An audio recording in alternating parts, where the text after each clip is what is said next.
Halo semuanya dan selamat datang kembali. Hari ini kita bakal ngebongkar sebuah fenomena pasar yang jujur aja luar biasa banget di Indonesia. Sebuah pola yang nongolnya tuh presisi banget kayak jam setiap tahun. Kita akan lihat gimana perayaan terbesar di negara ini justru bisa jadi pemicu gelombang peluang raksasa di pasar saham. Udah siap? Yuk kita bedah bareng-bareng. Gini deh, coba bayangin sejenak. Gimana kalau ada satu momen dalam setahun di mana Anda bisa, hampir pasti, nebak bakal ada lonjakan permintaan buat produk dan layanan tertentu. Kedengarannya kayak mustahil, ya kan? Nah, di Indonesia, momen itu beneran ada. Dan kita kenal namanya efek Ramadan. Inilah inti dari teka-teki yang akan kita bongkar hari ini.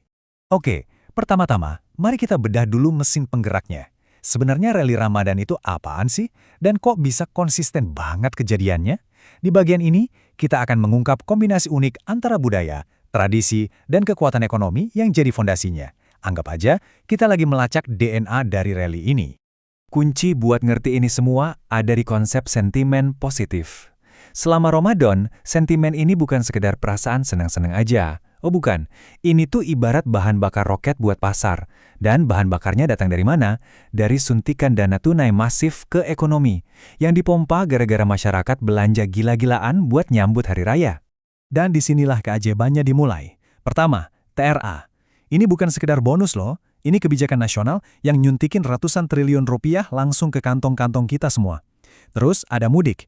Coba bayangin, jutaan orang pulang kampung, jalan tol penuh, semuanya butuh bensin, cemilan, oleh-oleh.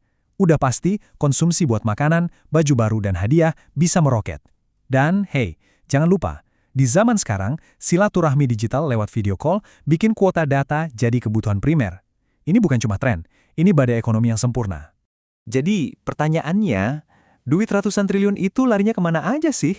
Nah, di bagian selanjutnya, kita bakal jadi detektif. Kita akan ikuti jejak uangnya, melacak sektor-sektor mana aja yang paling kecipratan untung dari tsunami belanja konsumen ini. Yuk, kita telusuri alirannya. Kita mulai dari tempat yang paling dekat sama kita semua, meja makan. Coba bayangin deh aroma opor ayam dan ketupat pas lebaran, atau meja yang penuh takjil pas buka puasa. Selama sebulan penuh, pengeluaran buat makanan dan minuman itu ada di puncaknya. Jadi ya, sektor inilah yang paling pertama dan paling pasti ngerasain dampaknya. Nih, lihat deh pemain-pemain utamanya, ICBP dan INDF, dengan Indominya yang legendaris, itu udah kayak menu wajib nasional kan? Terus lihat parsel-parsel cantik dari MYOR, udah jadi tradisi banget buat hantaran lebaran. Dan tentu aja, Oroti, si penyelamat di waktu sahur yang mepet. Setiap produk di sini tuh punya cerita dan perannya masing-masing dalam tradisi kita. Oke, setelah urusan perut beres, penampilan juga harus baru dong. Ada tradisi kuat buat tampil beda di hari yang fitri dan nyiapin rumah secantik mungkin buat nyambut tamu. Nah, disinilah panggungnya para raksasa retail. Dan ini dia nih, yang ikut panen dari tradisi ini. RLS dan LPPF itu diserbu buat beli baju baru. Saya yakin banyak dari kita yang punya kenangan berburu baju lebaran di sana ya kan? Terus ada AMRT alias Alfamart yang ada di setiap tikungan jalan jadi solusi buat kebutuhan mendadak. Sementara itu, ACS diuntungkan sama kita-kita yang mau dekor ulang ruang tamu buat acara open house. Semuanya nyambung kan? Oke, dari barang-barang yang kita beli, sekarang kita geser ke gimana caranya kita bergerak dan tetap nyambung sama keluarga. Pergerakan jutaan orang secara fisik dan kebutuhan buat tetap online itu kayak dua sisi dari koin yang sama selama periode ini. Bayangin aja skenarionya gini, Anda lagi mudik, mungkin sedikit macet di jalan tol yang dikelola JSMR. Apa yang Anda lakuin? Pasti buka HP kan? Streaming musik atau video call keluarga pakai data dari TLKM atau ISAT. Dan bisa jadi sebelum berangkat Anda baru aja servis atau malah beli mobil baru dari ASI. Ini tuh kayak satu ekosistem yang jalan bareng. Oke, kita udah ngerti kenapanya, kita juga udah tahu siapa aja pemainnya. Sekarang kita masuk ke bagian yang paling krusial. Kapan? Karena kalau mau manfaatin sentimen musiman, waktu itu segalanya. Nah, di sini kita nggak cuma nonton, tapi kita mulai mikirin strateginya. Ini tuh pepatah klasik banget di pasar saham.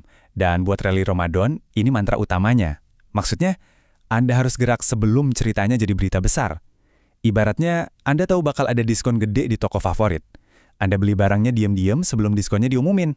Pas semua orang berbondong-bondong datang, Anda mungkin udah siap-siap ambil untung. Coba perhatiin polanya. Ada 3 babak utama. Babak pertama, akumulasi. Ini biasanya terjadi dalam senyap, kira-kira sebulan sebelum Ramadan. Investor cerdas mulai ngumpulin saham. Terus babak kedua, markup.